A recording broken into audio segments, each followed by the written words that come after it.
Thank you for joining me for this special episode of Logan's Voice. I'm Doug Ballinger, Logan's dad. Before we get into anything heavy, I just want to say thank you again for pressing play today. This episode isn't going to be a lecture. You don't need one of those. I'm not here as some expert or authority figure. I'm here as a dad, a grieving father, a man who's lost his only son, Logan, when he was just 32 years old. I wish I were talking to you under different circumstances. I wish I were introducing Logan to you instead of telling you about how he died. But I can't, because Logan isn't here anymore. He didn't die in a car wreck, and he didn't die from cancer. He died because he trusted a drug supply that was poisoned, something he thought was helping him manage his emotions and pain, but it was poisoned. That's the world we're living in now. The drug supply in this country has changed, and nobody's really talking to you. You're the ones that need to hear it the most. Logan was funny, smart. He had a huge personality and a heart even bigger, and he made people laugh. He loved music. He loved his family, but he struggled too, like a lot of you do. He was human. He got caught up in some things, and he believed a lie that ended up costing him his life. So now I speak for him because he can't. And what I want you to know, what I need you to know, is that this could happen to you. It could happen to your best friend, your sibling, anyone you know. This isn't about scaring you. I'm not here to scare you. This is about telling you the truth, because too many people are staying quiet until it's too late. So in this episode, we're going to talk honestly about the poison drug supply and fake pills, peer pressure and how it shows up in real life, the predators that are out there online targeting people just like you, what stigma really is and how it keeps people sick, and most importantly, how to find someone safe to talk to before a bad decision becomes a forever one. This conversation could save your life or someone else's, so stay with me. You're not alone. Let's start with something you may not have heard before today, at least not like this, but the drug supply in America is poisoned. I'm not just talking about hard drugs like heroin or meth. I'm talking about pills that look just like prescription medications, like Percocet, Xanax, or Adderall, but are completely fake. These counterfeit pills are being made in illegal labs with zero safety standards. They're stamped to look real, sold on social media, and delivered like pizza. And what's inside them, more and more often, is fentanyl. Fentanyl is not a party drug. It's not just really strong. It's a synthetic opioid that's up to 50 times more powerful than heroin and is responsible for killing more young people than any other drug in history. Here's the scary part. It takes just 2 milligrams to kill you. That's like a few grains of salt. Let me say that again. You can't see it. You can't smell it. You can't feel it until it's too late. By the time you realize something is wrong, your brain is already shutting down and your breathing has slowed. You fall asleep and you just don't wake up. That is what happened to my son Logan. He didn't go on some wild bender. He took something he thought he could handle, something he thought was helping, but it was laced with poison, and it killed him. And he's not the only one. Every day in every state, people are dying from this. There's students, athletes, musicians, people with big dreams and bright futures, people who just wanted to take the edge off or sleep or study for finals or keep up with everyone else. And most of them never thought they'd be the one to die. You might think, well, I'd only try it once, or I'd never take that much, or it won't happen to me. But listen, the drug doesn't care who you are. It doesn't care how smart you are, how healthy you are, how popular you are, or whether you've got this. It doesn't care about your plans for the weekend or the rest of your life. One pill, that's all it takes. I know this is heavy, but I wouldn't be here telling you this if it wasn't urgent. This is what reality that we're all facing right now. Not just in big cities or bad neighborhoods, it's happening in small towns, in suburbs, in schools just like yours. That's why I'm here, because no one should have to bury their child. And you deserve the truth, not a warning, not a threat, just the truth. You deserve to know that the risk is real. But you also deserve to know this: you can choose differently. You can walk away, you can ask questions, you can protect yourself and your friends, and you don't have to face it alone. Let's talk about something we've all faced, whether we want to admit it or not: peer pressure. It doesn't always look like someone shoving a pill in your face and daring you to take it.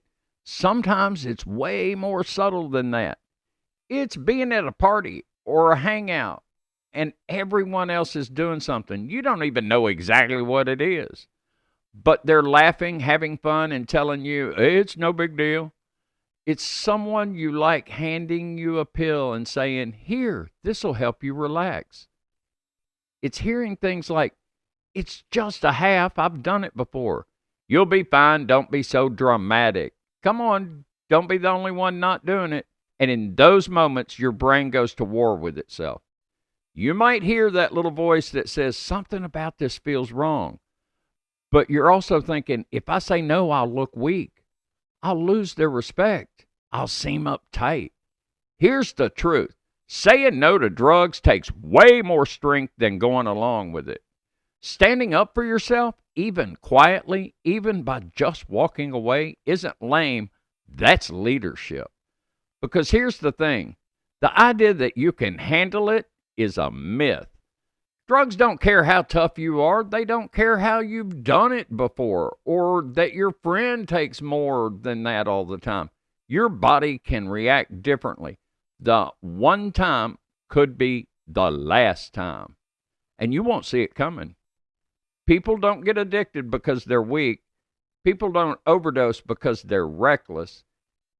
It's almost always a mix of the wrong moment, the wrong environment, and the wrong assumption that they had it under control. So let's be real for a second. If someone pressures you to take something you're not comfortable with, that is not your friend. If you feel like you have to do something just to stay included, those are not your people.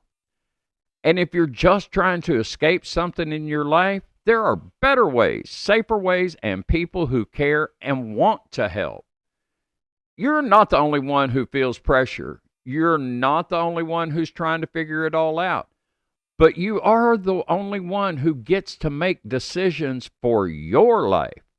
So before you take a pill or that hit or that drink to prove something, ask yourself, is this worth everything I still want to do in life?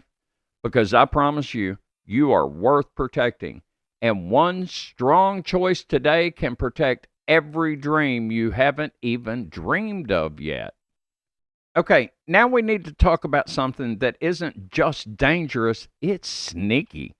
Online predators, digital drug dealers.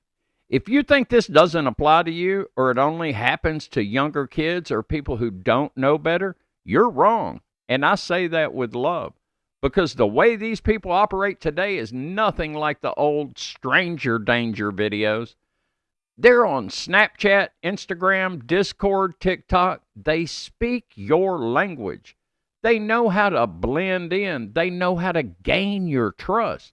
They'll follow you, like your stuff, message you with a compliment or a joke. They might seem cool, like someone older who gets it.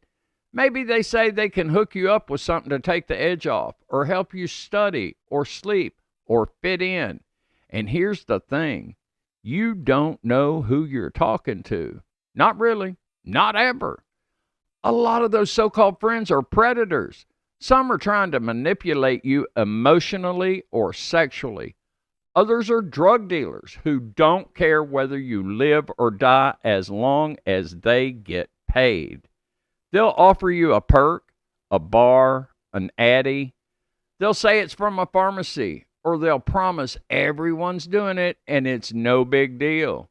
But the pill might be pressed with fentanyl or xylazine, and that might be your last conversation. This isn't paranoia. This is happening every day. There are high school students just like you who have died after taking one pill they thought was safe that they bought on Snapchat. One pill. And the person who sold it, they vanished, deleted their profile, ghosted everyone, no accountability, no closure, no warning for the next kid they message. That's why it's so important to remember this. You don't owe anyone a response online. You don't have to be nice to strangers who make you uncomfortable. And if something feels off, if it raises your spidey senses, something probably is off. Block them, report them, tell someone, even if it's awkward, even if you're embarrassed, even if you think no one will believe you. Because I promise, your safety matters more than your social status. I'm going to say that again. Your safety matters more than your social status. Your future matters more than that DM, and you're not overreacting.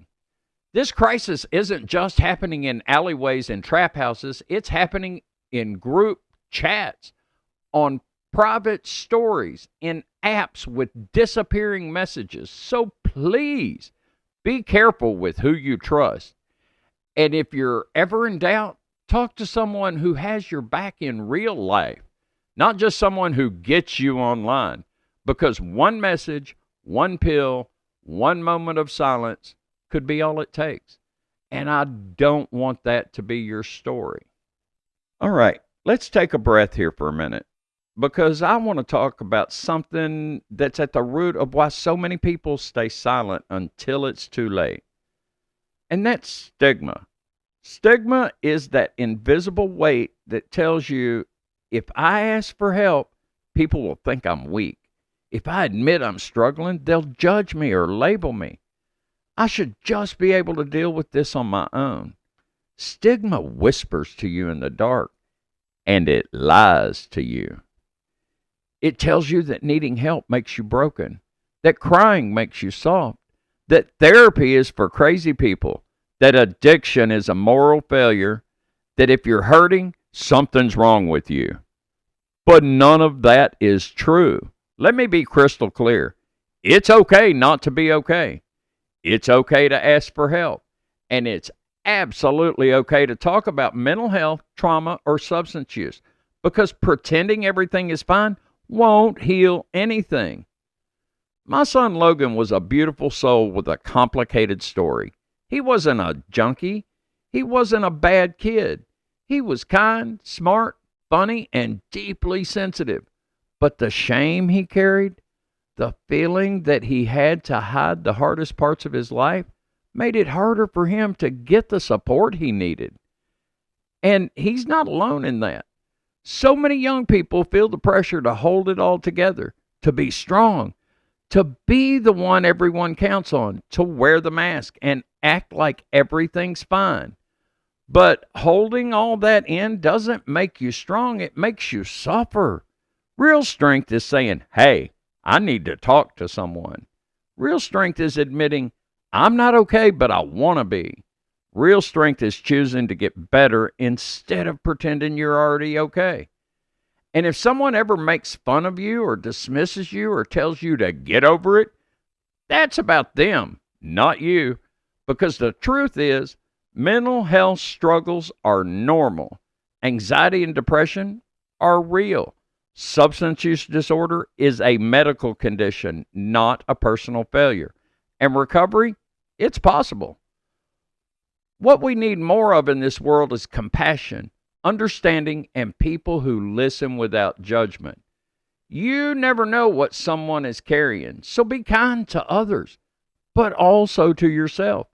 Whether you're dealing with stress, trauma, pressure, or just the overwhelming weight of life, please don't carry it alone.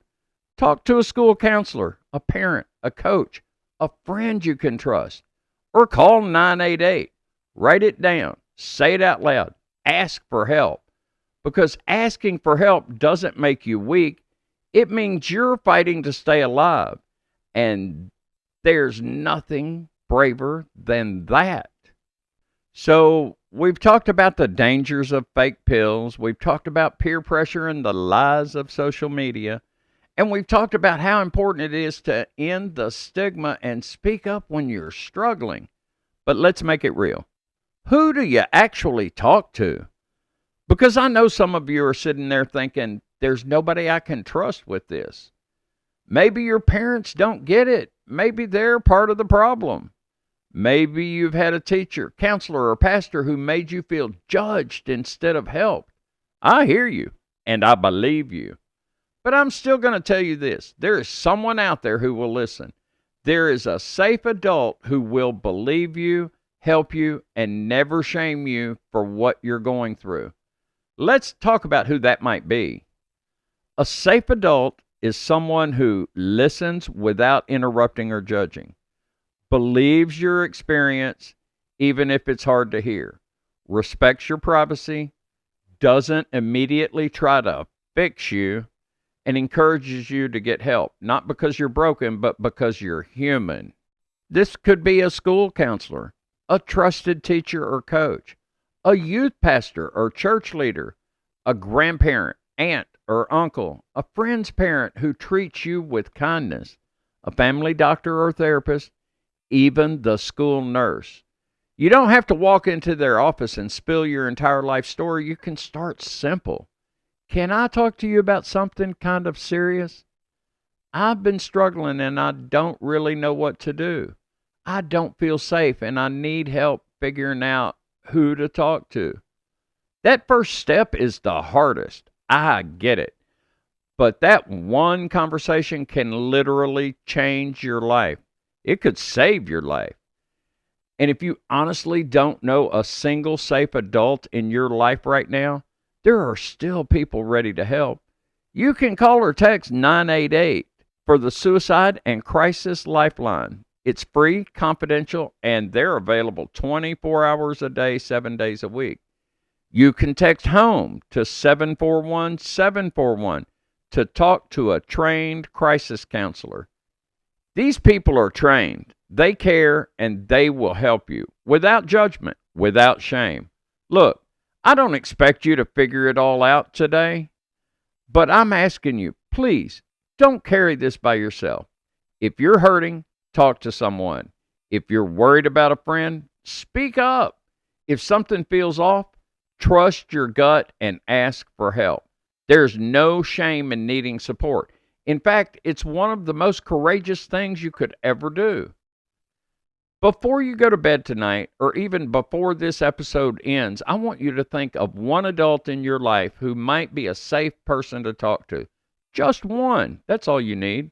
Write their name down, save their number, keep it in your notes. Because when the hard moment comes, and for some of us it will, you already know who to turn to. And if no name comes to mind right now, just remember, you've got me. I've got Logan's story. You've got resources. You're never as alone as you think. So you've made it to the end of this episode, and that alone says something pretty powerful about you. You cared enough to listen, to stay open, to lean into a hard conversation that could make a difference for yourself or maybe for someone you care about. That makes you a leader, whether you feel it or not. Here's what I want you to remember. We're living in a time where one pill, one party, one message from a stranger online can change everything. Not because you're bad, not because you made a huge mistake, but because the drug supply is that dangerous. Because peer pressure is real. Because silence, shame, and stigma are stealing lives every single day. And because the world hasn't done a great job of preparing you for the truth. But now you know. And knowledge is power. but only if you use it. If you ever find yourself in a moment where you're not sure what to do, if you feel alone, overwhelmed, or like no one would understand, if someone offers you a pill and tells you it's no big deal, I want you to hear my voice in your head. Not as some guy on a podcast, but as a dad, as Logan's dad, as someone who would give anything to go back in time and help him make a different choice. I can't do that for Logan, but I can be here for you. And I need you to know this. Your life matters. You are not disposable. You are not weak for struggling. You are not broken beyond repair. And you are not alone. You have more strength in you than you know, more future than you can imagine, and more power than you realize to make a different choice. Whether it's saying no, reaching out, starting over, or standing up for someone else, you can be the reason a life is saved, including your own. So please, take care of yourself, look out for each other, ask questions, speak truth, and find someone you trust to talk to today. And if you need a place to start, you can always go to logansvoice.com. You'll find stories and other podcasts. This is Logan's voice now, but it's also your voice. Use it. Be safe out there, and don't forget, you are loved. I am Logan's voice. I am Logan's dad, and I will not be silent.